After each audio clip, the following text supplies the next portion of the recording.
Perfect. Thank you, Sarah. So we're going to start with just a brief overview of apprenticeships. What apprenticeships we offer specifically level 2 and 3 we'll be looking at today. So I'll go over a bit about that and the benefits of apprenticeships and also a bit about why early years and why do an early years apprenticeship. So first of all, a bit about what an apprenticeship is. So an apprenticeship is a learning program that allows learners to learn while they earn, basically, so learn while working. Apprentices are members of staff and must have a contract that covers the duration of the program.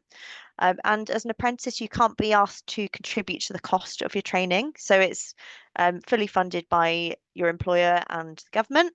You must be provided with time to study on an apprenticeship. So there's a certain requirement for completing something called off-the-job training, which is contributing towards your learning. And apprenticeships last a minimum of 12 months as well. So all apprentices must be enrolled on a programme for 12 months minimum. Apprenticeship is made up of different components. So I was just going to go over the basics of what an apprenticeship looks like, and I will go into more detail later on the level 2 and 3 specifically. So every apprenticeship is made up of an apprenticeship standard. This involves demonstrating knowledge, skills, and behaviours throughout your apprenticeship. And your apprenticeship tutor would assess you on those knowledge, skills, and behaviours, check your learning, and give you feedback on how you're demonstrating those knowledge, skills, and behaviours. So supporting you to develop all of the knowledge, skills, and behaviours that you need in your job role. Every apprenticeship has a maths and English requirement if apprentices haven't already achieved maths and English equivalents before. So we'll go through a bit more about what that would be for our apprenticeships we're looking at today. But every apprentice that hasn't achieved the equivalent level needs to complete functional skills, maths and English. There's also something called off-the-job training that I just mentioned, which is basically learning relevant to your apprenticeship. So every apprentice is entitled to dedicated time that is spent developing new knowledge, skills, and behaviours relevant to their apprenticeship.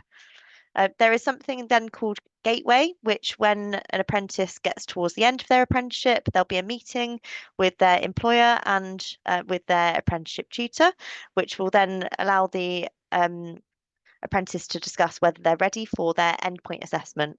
So on apprenticeships, you are assessed at the end rather than throughout. So it's all assessed by an endpoint assessment by an external endpoint assessment organisation. I'll give a little bit of detail about what the endpoint assessments might look like as we go on.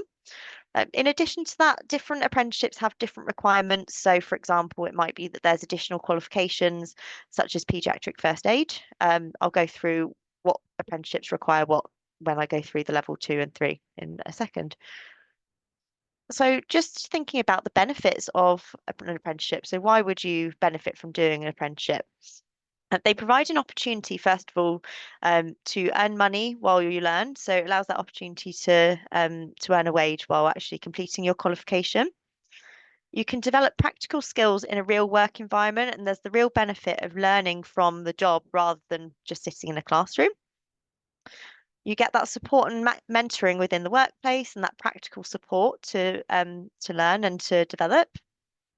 It's a really good opportunity to support career progression. It builds a good foundation for higher level qualifications or future job roles. So within early years, there is a pathway that we can suggest and we can support you with the different career opportunities and how you might progress onto higher level learning or to progress into future job roles. It is fully funded, so you can learn without any student loans or tuition fees. It's either funded 100% by the government or 95% by the government and then 5% by your employer, depending on the type of workplace that you would be completing your apprenticeship. But apprentices will never need to fund any of it themselves or pay anything. And it allows you to gain valuable work experience. So it allows you to get that experience that stands out to future employers because you've got that practical work experience as well as just, for example, attending college. It gives you that practical experience. And you can gain a nationally recognised qualification. So our apprenticeships are in line with the EYFS requirements and help you to gain a qualification that is accepted, for example, in ratios in a nursery. And our apprenticeships also develop your soft skills, so things like communication, team working, problem solving skills. So we've planned all of that into our apprenticeships as well. So just a bit about what you might be doing as an early years apprentice. First of all, so supporting children's learning and development is a big part of early years apprentice role. It might be planning activities to support the children's development, carrying out observations of their development, getting to know the children really well that you work with, potentially working with a group of key children and supporting their development in particular. Ensuring the safety and well-being of all children is a huge part of early years apprentice role and for anybody working within early years. Helping with personal care, so that might be nappy changing or feeding, getting changes of clothes, supporting with toileting and so on. Following safeguarding procedures is a hugely important part of the role. Communicating effectively with children, parents and colleagues. Maintaining that clean, safe environment and making sure that you understand all of the health and safety policies and procedures within the setting. Supporting inclusion of all children, making sure that you adapt to meet all children's unique needs and that they're all fully included in everything that you're doing. I mentioned observations earlier, but keeping accurate records, observing children's progress, completing accurate records, for example, for any accidents or incidents that happen, and making sure that you know how to maintain those clear and accurate records. Participating in training and team meetings, maintaining your continued professional development within the role. So that was just an overview. There are actually many more things that you might be doing as an early years apprentice, but that's an overview really of what the role might look like as an early years apprentice. And as an apprentice, you will be provided with opportunities to take part in all of those activities and to develop within those roles and given lots of different opportunities. So what apprenticeships do we offer? So we offer early years level 2, 3 and 5, but we're going to be focusing on level 2 and 3 specifically today. So an early years, I'll just go over the comparison between the two levels. So an early years practitioner level 2 apprenticeship is designed for those that are brand new really to an earlier setting or are just not quite ready to do the level 3. So for anybody that is, for example, straight out of school or new to the workplace or is just not quite at the level where they're ready to complete the level 3 apprenticeship. The level 2 is a 13 months apprenticeship. And then there's a 3-month endpoint assessment window at the end where you would be completing your endpoint assessment. There's functional skills, maths and English at level 1 that would need to be completed as part of the apprenticeship. And there is a level 2 diploma, which is also included within the level 2 curriculum. There's 9 core modules that are completed throughout the programme. And the endpoint assessment for level 2 is a multiple choice test. So if you got to the end of the programme for level 2, you will then need to complete a multiple choice test and a professional discussion with an endpoint assessor. And you'd put together a portfolio of evidence to support you with that discussion. A level 3 apprentice is just that bit more of a step up. So it is potentially suitable for somebody who hasn't done the level 2 first, but we assess it all based on what's right for each person and which level is right for you. It's designed for those working in early years settings with some relevant early years experience or who have that little bit more knowledge or experience that means that they can complete the level 3 rather than needing to go on to the level 2 first. It's a 15-month programme with a 3-month endpoint assessment window. All of our apprenticeships can be completed within 12 months, with then the endpoint assessment window as additional. But this is how long we've designed our programmes for. The functional skills is a level up for the level 3, so it'd be functional skills level 2, which you would need to complete on programme. So that sometimes factors into people's decisions on what level is right for them. As part of the level 3, you would also need to complete paediatric first aid, and that would need to be submitted before you do your endpoint assessment. There are 11 core modules as part of our level 3, and then some endpoint assessment preparation. And the endpoint assessment for our level 3 apprenticeship is, again, a professional discussion with a portfolio of evidence. And apprentices also need to carry out an observation with an endpoint assessor in their workplace as well. So just a bit about how your apprenticeship might be delivered. So our apprenticeships consist of virtual classrooms, which you can attend once a month. So they're planned that you would attend one classroom a month, linking in with each of your modules. And in addition to that, you also have a dedicated apprenticeship tutor. So every apprentice has an apprenticeship tutor who supports them through every step of the journey.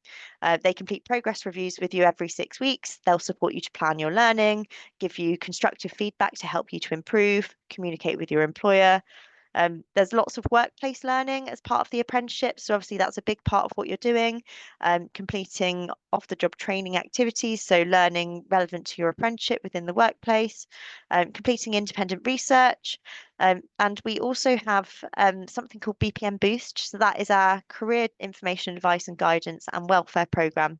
So there's additional things that you can attend or access as part of that as well. So that overall gives a bit of a insight to what our program looks like. So it's a blended approach of face-to-face and online learning. So it's just going to now look a bit about what you would need to apply. So this is a bit about our eligibility requirements. So to apply for an apprenticeship, you must be 16 years or older and you must meet all of the points you can see on the slides. So you must either have GCSEs, Maths and English, grade C or a grade 4 or above, or like I mentioned earlier, be able to achieve the functional skills that are required on programme.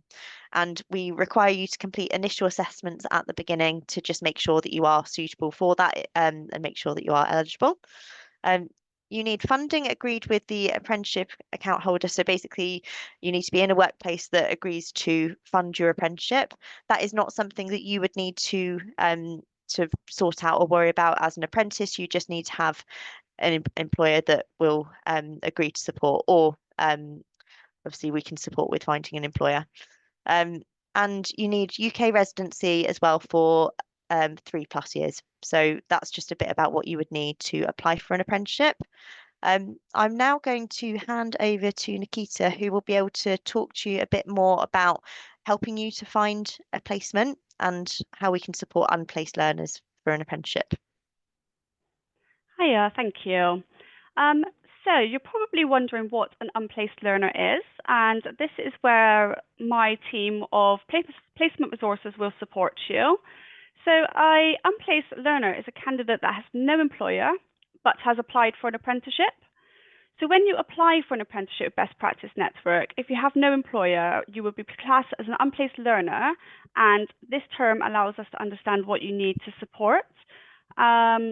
We will contact local schools and nurseries and support you in finding an employer. So what happens after you apply? You'll first be placed into the unplaced cohort. This allows me to have you on my tracker and keep contact and track where we are at with contact and settings.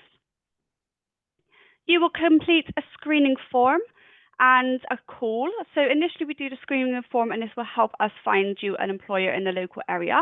We will then give you a call to check that your screening is still the same and you're still eligible. We'll check current vacancies in the area, and any vacancies that we do have, we'll discuss the details such as working hours and the pay offered.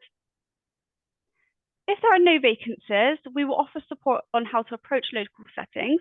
So we do have some guides that we can send you to support you with this, but we do believe in being proactive is the best way to find a placement.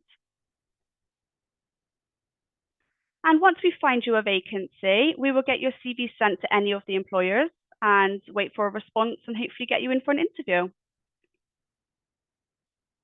So if you are selected, we will start with an interview at the setting. So we will arrange a suitable date and time.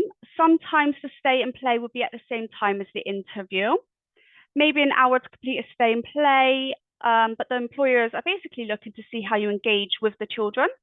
You'll be sent some interview guidance that can be used to gain confidence, and the employer will then give me feedback on whether you were successful or not. If you are successful, we will then process your application to start the enrolment process. And the employment checks are completed by the employer. They have to do this for their own safeguarding safety recruitment process. So this will include having 2 references, a DBS check and an ID check to check your right to work. If you're not successful, we will then continue our search of an employer by completing the process again. So we'll start reaching out to local nurseries with the hopes of finding another vacancy.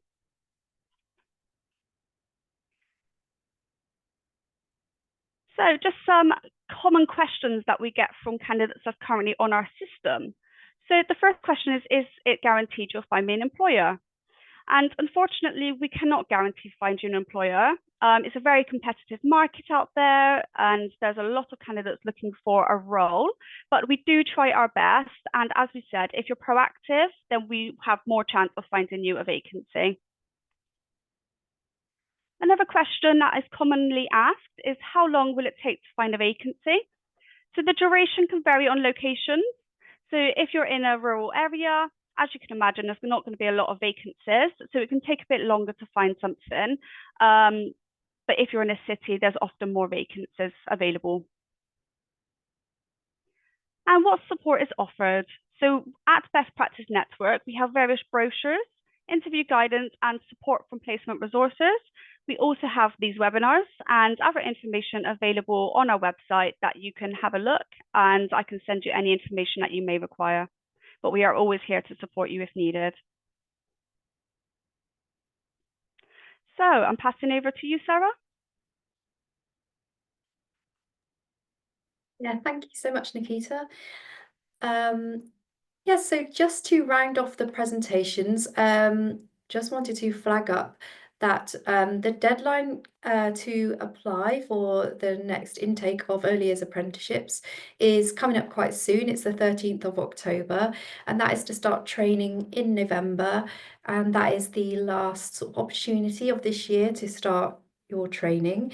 There will be another opportunity next year, but if you wanted to start this year, that is the last deadline. And to apply, you can do that through the website, and you can follow the link or through the QR code on the screen right now.